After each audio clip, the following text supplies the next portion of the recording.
Claire Chiang es cofundadora y Senior Vice President de Banyan Group, donde ha liderado su expansión global y su visión de lujo con propósito. Reconocida por su trabajo en sostenibilidad, educación y empoderamiento femenino, preside la Banyan Tree Global Foundation y ha recibido múltiples honores nacionales en Singapur por su compromiso social y cultural. Ren Yung, Deputy CEO de Banyan Group, impulsa la innovación y el crecimiento estratégico de la compañía, integrando bienestar, creatividad y sostenibilidad. Además, participa activamente en iniciativas que promueven la equidad de género, la gobernanza climática y el liderazgo consciente. Juntas, madre e hija representan dos generaciones unidas por una misma visión: redefinir el lujo a través del impacto positivo y la conexión humana. Today, Be-In is being recorded from a very special place, Banyan Tree, Mayakoba, during the 5th edition of the Women's Retreat Gathering that began 5 years ago with a powerful idea, that women deserve not just a space to rest, but a space to reflect, reconnect, and rethink how we live and lead and grow. And here, inside that atmosphere where everything feels like a pause and a beginning at the same time, we welcome for the very first time two women whose vision has shaped the heart of this experience. Women who didn't just build a luxury group, they redefined what luxury means. A way of doing business that centers people, planet, and purpose. Joining me today are Mrs. Claire Chiang and Ms. Ho Ren Yung, two women whose leadership continues to shape the soul of Banyan Group. Gracias por estar en esta temporada 10 de Be-In. Gracias por escucharnos. Hoy tenemos un episodio muy especial desde Banyan Tree, Mayakoba. Y tengo a dos mujeres que tienen un legado y una gran historia. Entonces voy a cambiar a inglés, que ustedes ya están acostumbrados a verme en inglés y escucharme en inglés, porque para que sea más fluida esta conversación. Gracias por estar aquí.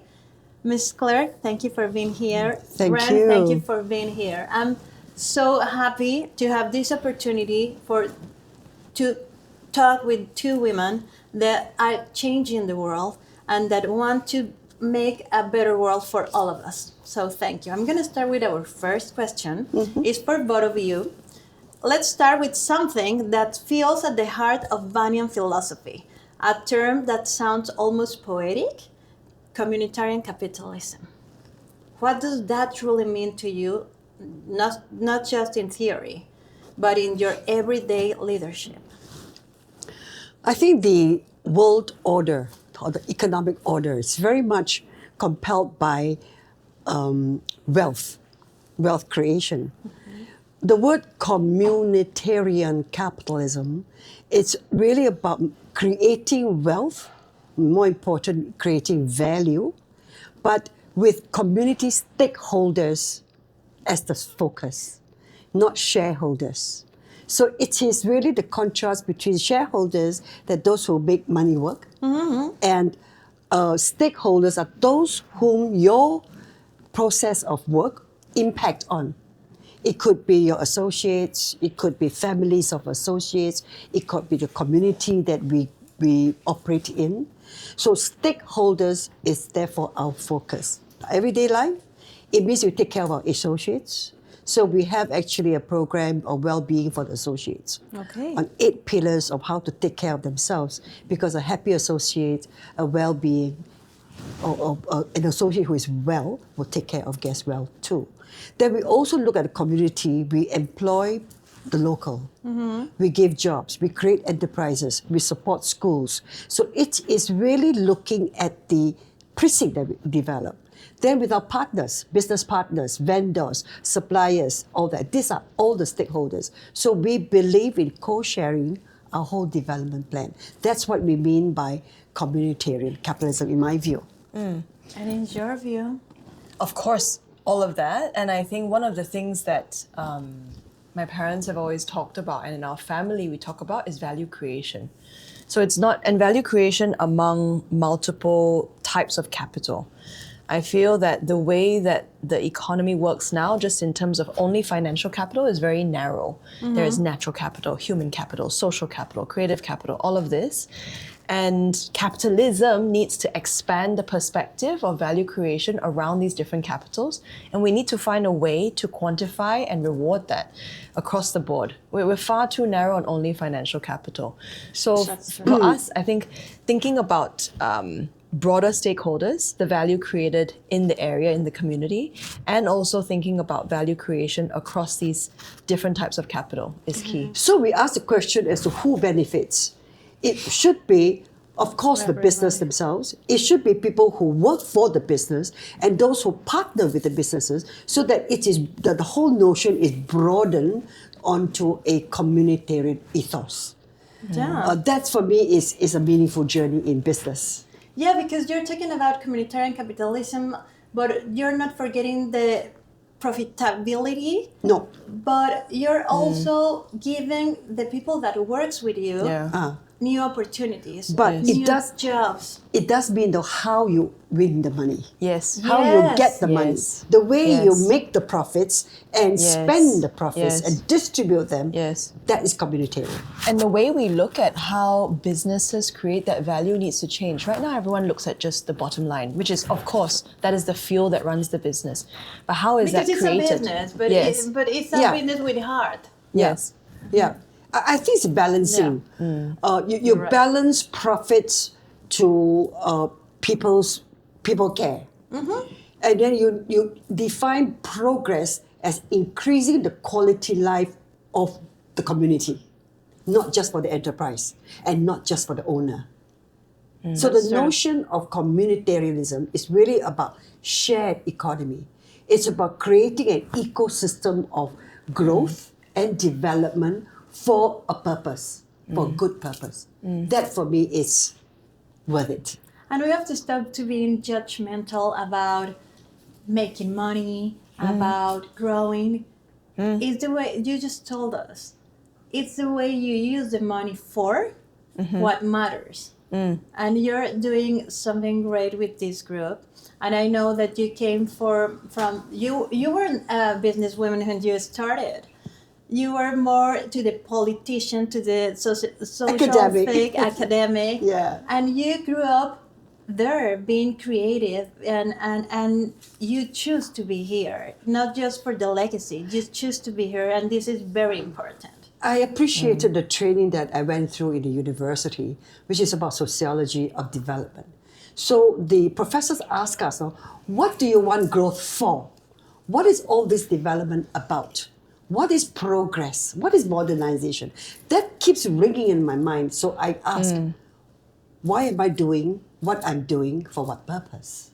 And because you ask questions such as this, you then look for the reasons for choosing a domain to work in.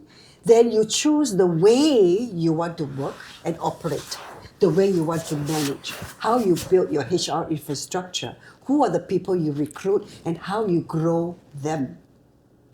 So I really like the fact that I was not a businesswoman to start with, but those ideas and values drive the way I operate eventually. I'm grateful for those values. And this is not only a business, this is also a family, and this is personal. And you are from two generations, mother and daughter. And as a mother and daughter, what have you learned from each other about leading with empathy, social consciousness, and a long-term vision? I let the young speak first.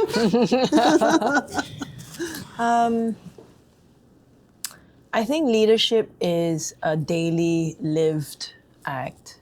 And I think what leadership is required depends on where you are planted. Okay. So for me, the leadership journey and what I've learned is I have these two amazing leaders that I've seen, right? I see my father, I see my mother, I see the rest of our leaders in the group. My question for me as a leader is, what is needed now? Where do I play? What is my role with the other leaders around me? And it's like you said, the long-term vision. My generation is one where I think about the next 50 years. My mother always tells us, she would be happy if we're a company that exists for 500 years. That is more important than being in the top 500. So think about that level of longevity, that level of generational resilience. And so my job of leadership is to think about, of course, today, tomorrow, this quarter, next year, that fundamentals, because that's how the business cycles How work. time goes by. And also think about 5 years, 10 years, 20 years. Not so much in planning terms, but thinking about how can the business exist and thrive with all the changes that are happening. And that kind of leadership, I think, is a different one than to the daily leadership of showing up. I think we should really do away with what we call the quarterly quantum reports, because that is really about making wealth the fastest possible, regardless. And that is when it can be very brutal. While it is a discipline, I think it's still good, and I think this generation probably needs it to look at continuity. I kind of feel that I am the embodiment of many women genes.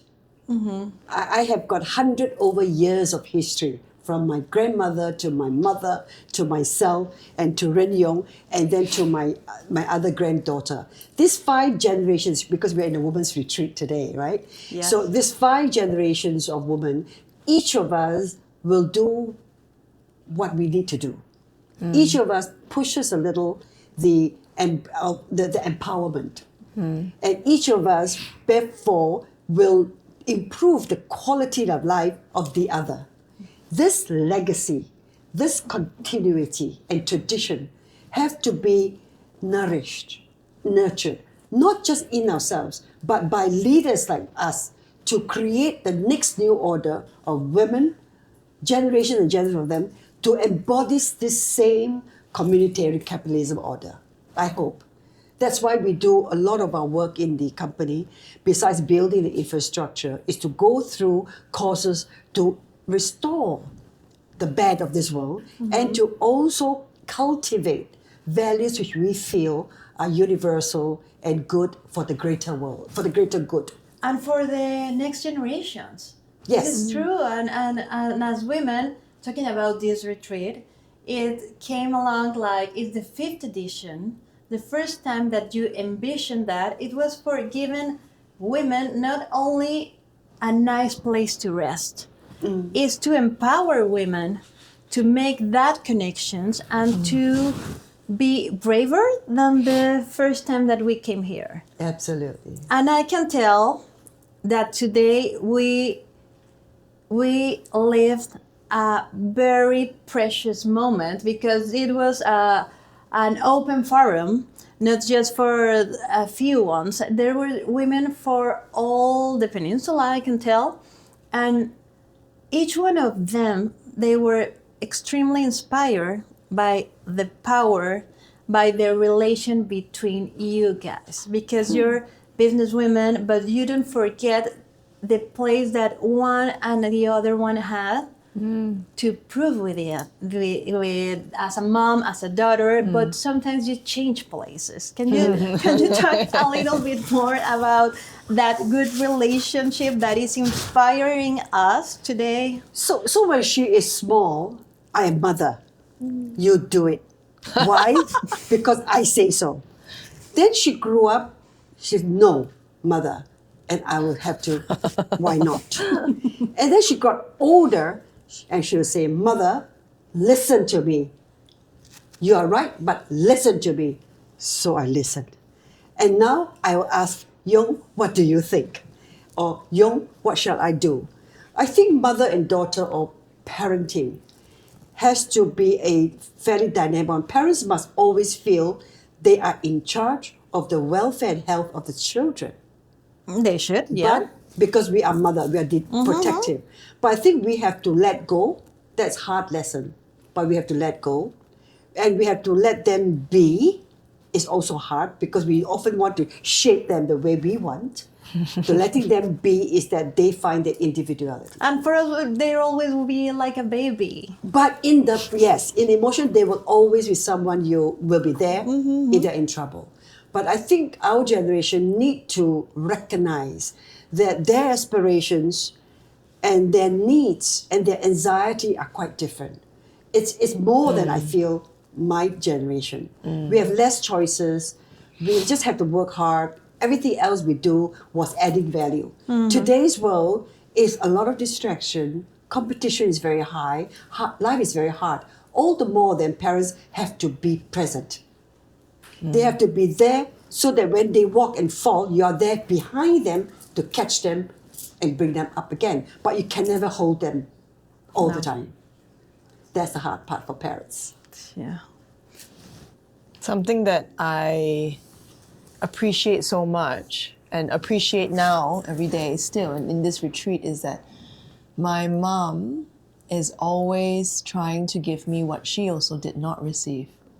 And I think that's the ultimate gift of parenting, you know. My mother listens and gives and tries to give something that she did not receive, and that is really powerful. That's really powerful. Banyan Group, because it's not Banyan Tree anymore. Banyan Group. I know that. Thank Banyan you. Group had never been just a destination. It feels alive. It feels alive. It holds a space for reflection, creativity, purpose, almost like living the experience. How do art, culture, education breathe through that vision, and why they are so essential to the impact of what you're building? So for me, I think of a hotel is like a theater.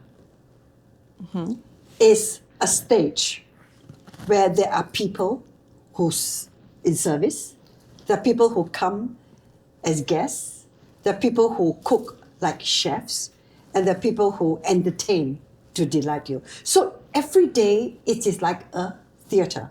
So you have got all facets of life, whether it is art, the way you display food. People love to take photographs.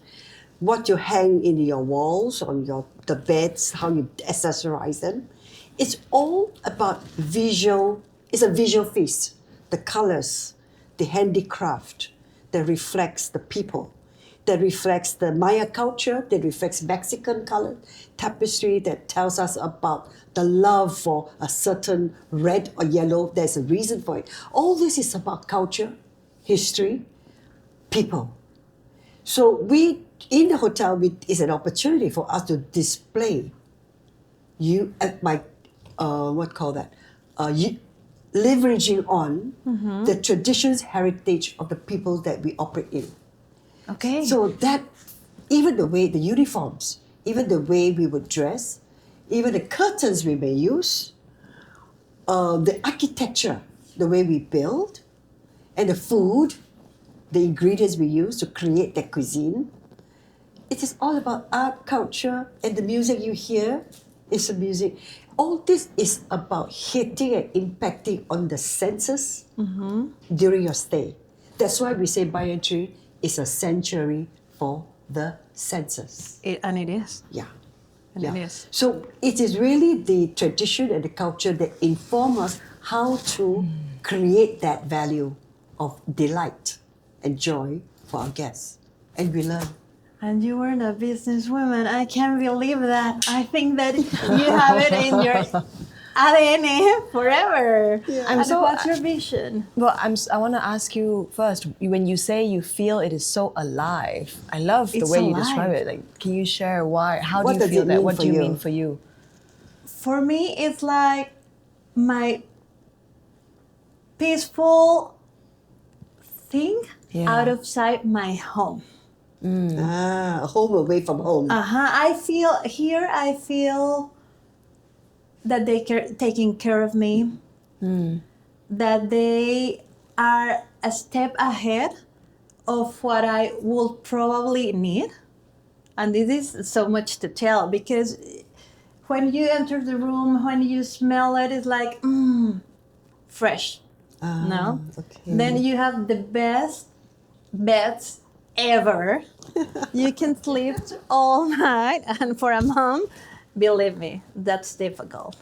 And I can see I believe too much in energy, and I can perceive the people that works for you, and also you guys, that you love what you do.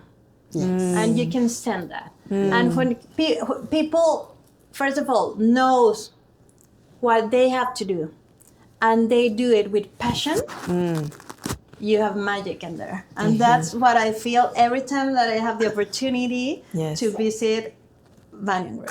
You used a word earlier that really made me feel grateful for and proud about, the word empathy. Yeah. During the COVID years, and maybe I had to thank the COVID, we had the time to pause and reflect, to train and to enliven our spirit about what this is all about, hotel business. Yeah. And it is really about service. So during the COVID years, we developed a culture that we have trained all 17,000 staff and associates. I am with you. Oh, This is the service culture. And it took us a year and a half to train everyone on that module. And it is I am with you, simple 4 words. It's 4 modules. It's about discovering the I, the self-agency, the self-awareness, the identity. M is to be present. You look into my eyes, you ask, you're anxious, I attend to it. You're happy, I congratulate you. You need something, I offer it. It's to be present with you. With is the connectivity. And you are our precious guest. And to take this down to all clusters, all geographies in 12 languages. what a job. It was a 1.5 years of COVID years that I have to thank for, but it enlivened us. It made us realize what we are here for. So we are collecting the dividends now for the COVID years, because right after that, we are all learning, applying it, having joy with it, getting guest comments like what you just shared, make them happy. And they find the purpose why they are doing what they do. The service culture of I am with you. So the empathy is something that we continually have to learn, because there are bad days and there are hard days. Everyone has a bad Everybody has day, days. and you can judge people because you Yeah. don't know what is going on in the head of someone else. You have to be empathic. You are Yeah. generous. You are very generous spirit to think like that. We love to have guests like you. Oh, thank you. Thank you. I think that we have the responsibility to make a better world. Yes. Yes. And I believe that business is not fighting to be a No. great human being. Yeah. And when great human beings like you understand that, is when everything Yeah. starts changing. Yes. And I think that this is one of the best formula that you have, because you do it with your heart, and you also talk about too much about values Yeah. and roots, Yeah. and you're connected to the earth. Yeah. You asked my vision. I feel like what you said about you can feel the energía, no? The love, Sí, sí, sí. the values that exists in this business. I really feel business needs to change in order to have this embedded. Business is just made up of people. And you're like, we're all humans. Business is what, but we talk about business like it is something abstracted. Organizations are abstracted, where in the end, it is people running the business. And I feel that as a business, if we can not only be an example through the humans that we are, but as a business become an example of how For other business can businesses. be structurally in beyond the individuals that we are, that will be something I think that is a true legacy. For women leaders. That's a legacy. You're right. Yeah. Yes. Right. So for women's leadership, all the more we need to ask, what are the values that we feel this world, this new order require? And we must embrace those values and execute those values in the way we organize our company, how we recruit, who we recruit, how we nurture, how we grow them. What are the goals? The long goals, the intermediate goals, and individual goals. We need to envision that society or the community we want to create. Yeah. And then you work and execute those processes, procedures, policies as company, as leader, to make them happen. Because this is walking the talk. This is about management work practice. Yeah. Then it's not just talk. You have to practice Yes. it. And in that think, what personal values have stayed with you and guide your people and planet-centered business model? What are the values that, if you can mention 3, So that we have a you can miss? we have a tagline in our group that most people will use. One is embracing the environment and empowering the people or empowering the community. So when we say embracing the environment includes not just climate change, it's about the neighborhood, the ecosystem. So we have a whole procedures that we need to adopt to make sure we don't waste, we take care of energy, etc., etc. So the environment is for us to defend and protect for the future generations. Yeah. Empowering the community is about jobs. It's about lifting people out of poverty. It's about giving people the second chance. It's about either jobs or scholarships or going to school. We do all those in order to lift the community and also to expand our markets and our business by including diversity people into it. So that is the tagline that has held up for 30 over years. Care for the environment, care for the people. Now we are looking into care for being well internally. Finding that inner well-being within yourself so that you will be a person who is able then to positively contribute to shaping a better world. Because if you are ill, you can't be giving. So we're doing as much as we can as leaders, provide the environment to nurture that wellness in order for them to be able to give to our guests. You're the best. And for you, Ren? I offer 2. The first one I think is connection. Yeah. And I say connection as a value, not an outcome, because, I mean, when you say, for example, this place feels alive, it's because everything is connected. It is a living system. Everything is relational. Everything is connected. And that comes from nature.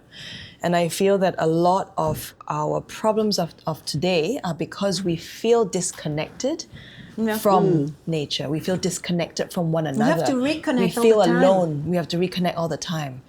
There's a whole other discussion on technology and the problems of the technology of humanity. And I hope that with everything that is happening with artificial intelligence, there is a discussion around natural intelligence. We have 3.8 billion years of natural intelligence on Earth. That is how long Earth has been alive. And I feel that as a value, that connection, how can we bring that natural intelligence into business, into the way we relate with one another, the way we design our supply chains, all of it, there's so much that we can learn from and do. So Yeah. we try to do programs and by giving space, creating space, giving time. Time is a precious commodity where people will pause, And even we just to don't look at the treasure time. sky, We don't just to treasure do time nothing sometimes. and connect with first yourself. Is to find that inner strength. Because that self-appreciation and discovery, I feel, is the genesis of all energy. Where you love yourself, respect yourself, when you look in the mirror and say, you're not the most beautiful woman, but you're good enough. That inner energy is going to help you walk out and you will transmit that to the next person you touch and talk to. And that energy goes on. So the inner peace and inner energy for me for the next 5 years as an older woman is something I would really like to offer to help young people discover and dredge up that energy. It's all embedded, but it has been scarred by, traumas, dramas. So we need to take those off in order to that deep-seated energy can surface again to be the wellspring of new joy. You have to build the things that they're not working. Yeah. You don't have to be stuck in that. You have to change and evolve all the time. And after all these years and all the communities, stories that have changed you deeply, can you share one story or one story that keeps with you permanently? I have one. May I do that? Yeah, of course. So last year I went to a French restaurant and with a family. And a 6-footer guy came to me with a glass of wine to toast me. She said, Madam, I really want to thank you. And I looked at this guy. I said, do I know you? He said, you don't know me, but I know you. I was the first graduating kindergarten student in your school because I started a kindergarten for our women associates 30 years ago. He was the first batch of graduates from that kindergarten. His mother was working with our hotel as housekeeper. Oh. And now he is a mixologist in a French restaurant with 2 children married, and he came to toast me.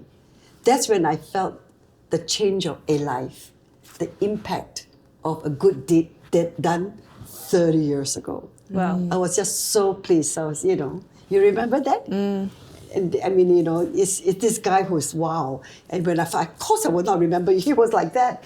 And now he's so big. Yeah. So there are many of these so-called Stories individuals. Yeah. Phuket. Phuket. In Phuket. So from Phuket, we have another hotel in Koh Samui. And to go there is about 5 hours. Every village we go, we will have people who run out and say, Kun Claire, Sawadee. They are all our alumni, our ex-employees who work with us had gone back to the village. Amazing. Yeah. So that for me is growth and development. And legacy. Yeah, and legacy. Yeah. Absolutely. And for you, Ren? I have 2, and it's always going to be with people and nature coming together.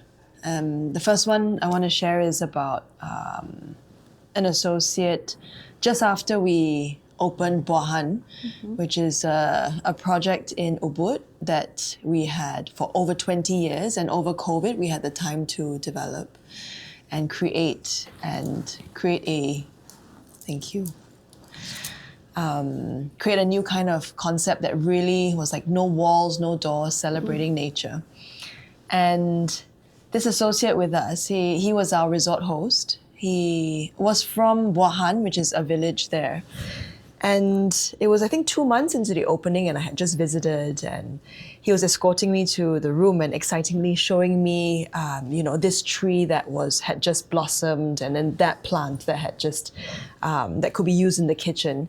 And I asked him, how has it been for you working here so far? How has been the journey? And he said, number one, I am so proud of my village Buahan now. That is now the name of this property. I am so proud that the world knows the name Buahan. Wow. And second, I have fallen in love and I have discovered things about my place that I did not know before. And that has changed me. And I now love things about this place and nature that I did not know before.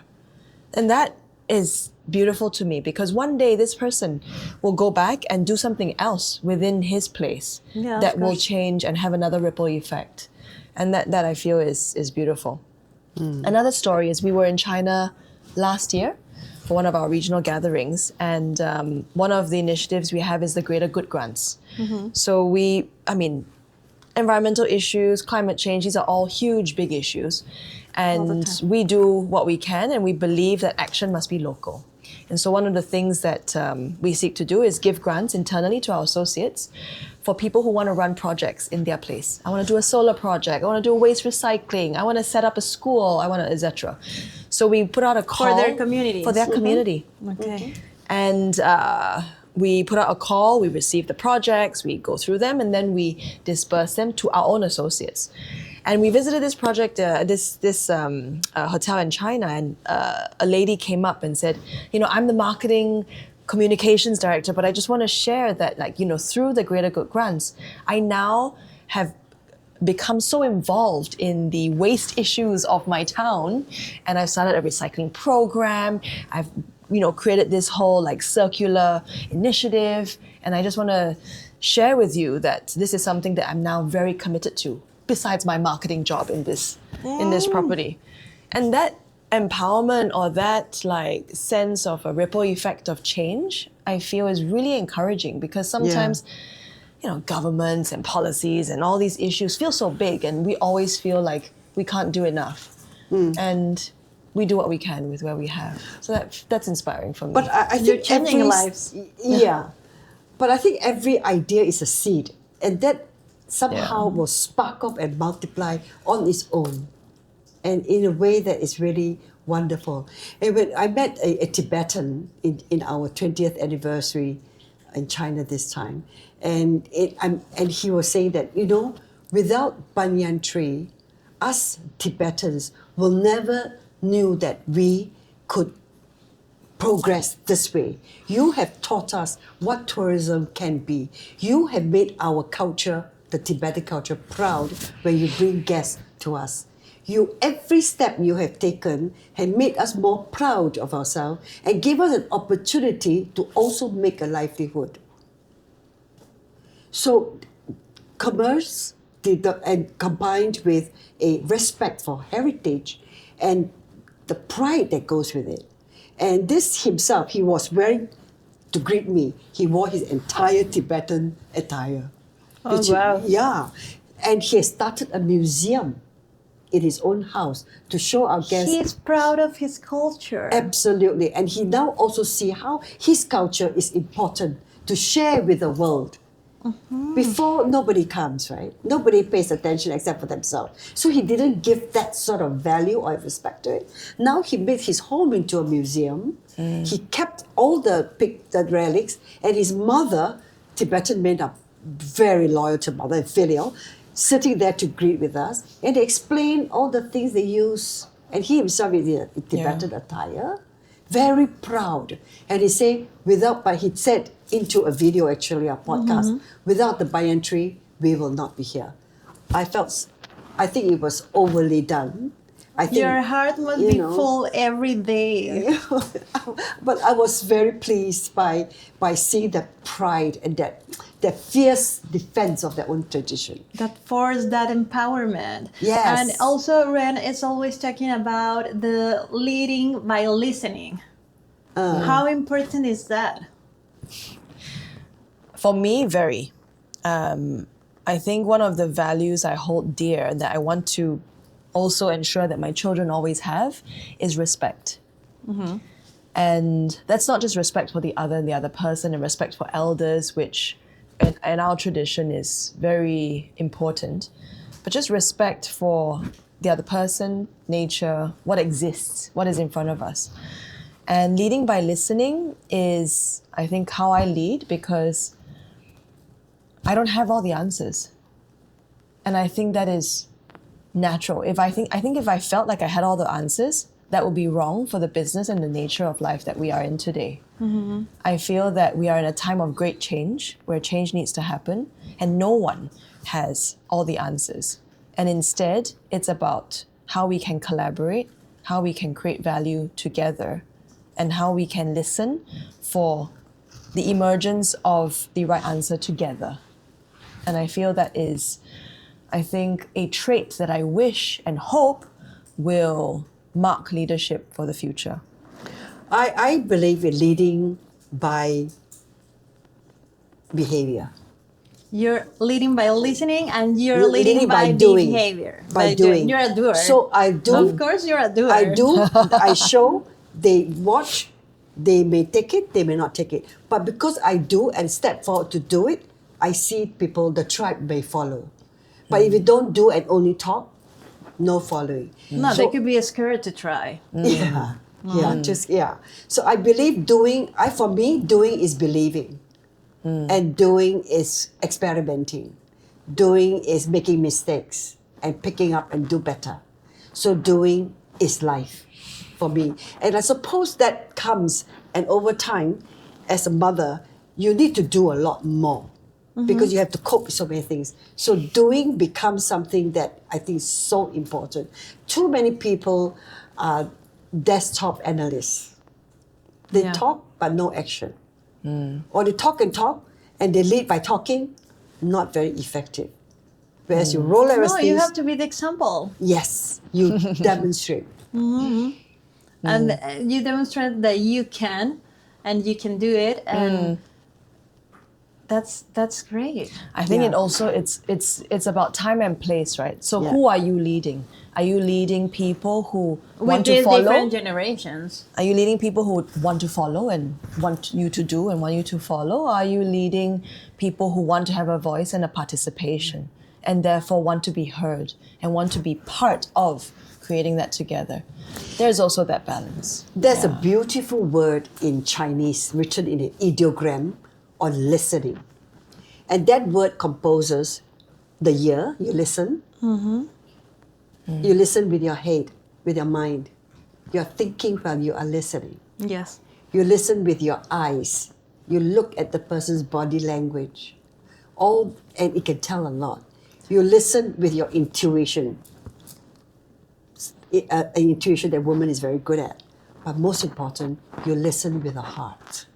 The last stroke is the heart in that word. And if you apply all these senses, you are actually only then actively listening. Then you will be, what you listen will be clear as jade. There's another word in that ideogram that says jade. Cheat? Jade. Jade, Crystal okay. clear jade. Yeah. So the whole word called listening in Chinese word character consists of all the 5 senses. How important And is to that take word care is, of our and that senses. word is ting, Ting? ting, Ting? ting, ting. Ting. Very good. I got it? Got it. You got it. I'm gonna ting all the One way. day I teach you how to write it. Yeah, I have to I write love it. that word. It's a classic word. They no longer use it now. It's my generation that use it now. They use another simplified version. So they did not understand the ideogrammatic origin of the word. I felt it was so powerful. You don't just use hear. You don't hear. You hear, but you may not be listening. To listen, you have to use the mind, the eyes, the intuition, and the heart. With the 5 senses. Yes. And with this, let me think about all the misconceptions that we have, because now we are speaking about listening with all the 5 senses. In this world, we have misconceptions about sustainability. No? Now, in the business world. But you said at the forum that sustainability is not just something that is happening. Sustainability for you guys is your legacy. It's something that you're going to stay from years and years. What is the difference that Banyan Group is doing about sustainability versus other businesses? It's a tricky question. What's the question? What we are doing? What we are doing, what Banyan Group is doing about sustainability, because I want to Sustainability. I want to teach our audience. Well, not teaching. I'm gonna tell our audience that is not a word that now is in everyone's mouth. It's something that you have been working on years ago. We started off this whole journey with a word called CSR, corporate social responsibility, because people feel that it's the role of businesses to be corporate, to be social responsible. Then there was a mistaken view that this is philanthropy and charity. Wrong. Then we evolved to say that corporate social responsibility is about embedding values to be honest and to be good. Okay. And then the climate change agenda came. We changed it to sustainability. And now the new word has come. No longer sustainability per se. It's regenerative sustainability. Because sustainability is about keeping it the way it is. Just sustain. Regenerative is what are you using the resources, how you're using the resources to regenerate a new life, a new lease. Okay. So for the next 3 years, I'm going to do a socio-economic impact study of the way we had contributed to development in Phuket, in Maldives, ocean conservation, in our rainforest, the zoo, Singapore, keeping the forestry, and in China, in an old town. So for me, sustainability is what have we done the last 30 years in generating It's values? not the one thing that you do in a week or 24 hours. So- and people are talking like that. But it's That's time what made therefore- me so nervous. Yeah. So I'm re-looking at 30 years ago. I'm trying to find the statistics. What happened to these places and what is happening to them now? Yeah. What is that value add to it? To illustrate the sustainable development and the regenerative value we had created by optimizing the resources to help people or things grow. So I think regeneration is something we're going to focus at for the next 5 years, and impact stories is where we're going to write about. Because I think we have done so much for the grant stories that we have done how many projects, and I've supported in the gallery work that I do 300 communities, whether it's from weaving or basketry or etc. All this we have done. We have also created enterprises.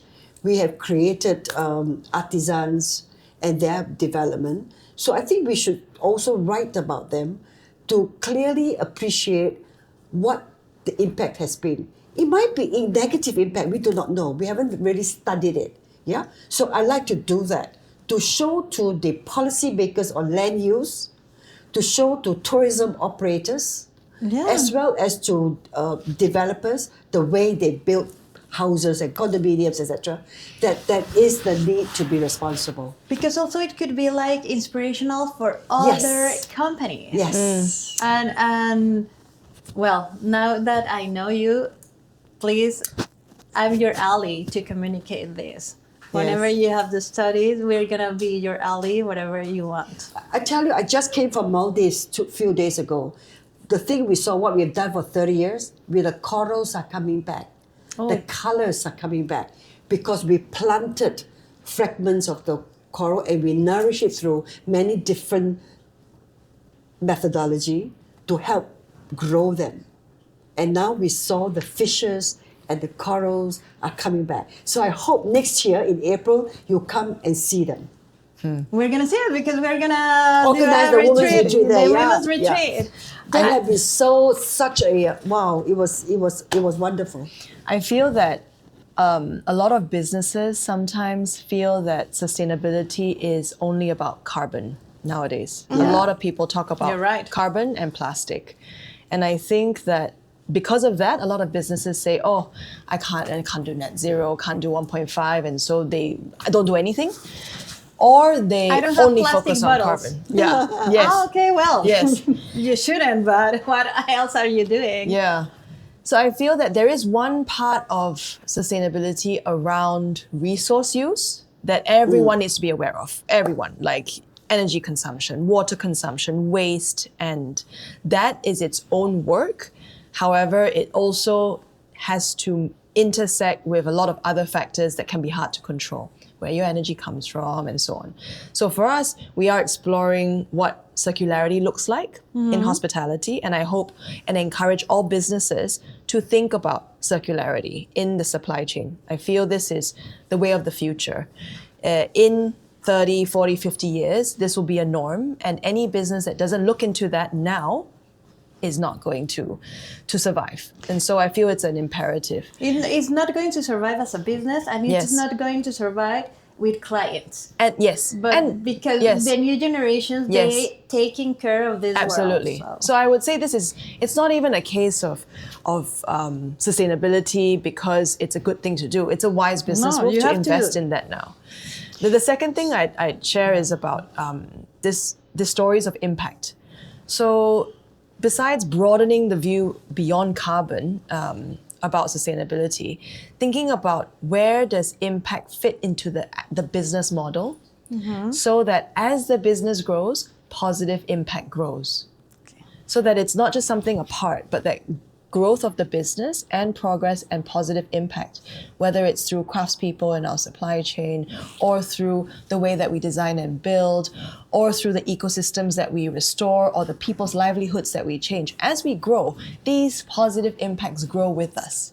And I think every business to think, where are the 2 or 3 most impactful levers that I can consistently apply as I grow?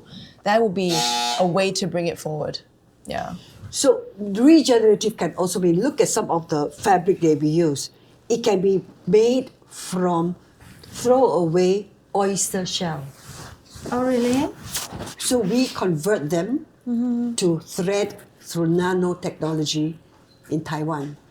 And that thread we ship to Vietnam to a woman entrepreneur whom I met in a woman's retreat in Vietnam. She does that, change the fiber into fabric. And then she'll cut the fabric into our polo shirts. That's innovation. That's what we have to do. regeneration, yes. To innovate, to be Yes. creative, to be bold. And also not do it alone. Do Yeah. it with partners. Together. Ecosystem. Yes. So we've Yeah. got oysters, we have bamboo, we have coffee ground. Coffee you drink, coffee Coffee. is made into polo shirts. Oh, Yes. That's it doesn't nice. smell like coffee. No. that's good. It has antibacterial quality there because of the whole process of them New doing the yarn. ingredients, new clothes, you're also a designer. Yeah, for method. So that is in a way the regeneration. Now waste can become compost. Compost can be used for fertilizing a lot of the land. That's another form of regeneration. So we are learning now and thinking Yes. through, working with universities, what does sustainability, what are You the have to abilities have the ability to. regenerate? Yes, to Yes. regenerate, to give it a new lease of life. I really think engineers are going to be so important for the future. Designers Yes. and engineers Yes. in terms of building new solutions. Yes. Yeah. Yeah, we have too many lawyers. We need more engineers and we need more women doing engineers things. Yes. It's all Yeah. about reimagining the world. Reimagining everything, the way our beds, everything, to give the entrepreneurial entrepreneurial imagination as well. I mean, on that, just now you talked also about, give examples about cultural ways of life, right? Like in Ringer and this, and you talked about people being proud of their culture. I feel that right now, a danger that we have is just the massive proliferation of just consumer culture.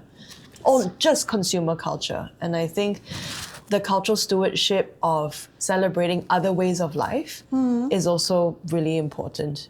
And I think that the intangible asset of culture is really important because as humans, the way we live is an expression of our values. And right now, the way we live, if we're not intentional about it, we can get lost. Yes. Yes. So in There's the so many context, things going on. Yes. in the context of the women's retreat that we went through today, as an older person listening to all the conversations, I feel that it will be taking up too much of our energy to be addressing issues about the male world, male dominance, etc., etc.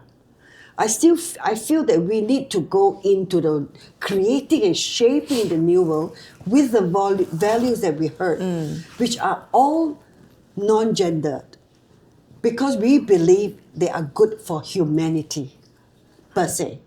So just go on those lines. Do as first principle. Work your organizations to present it, deliver the products and services, and believe in them.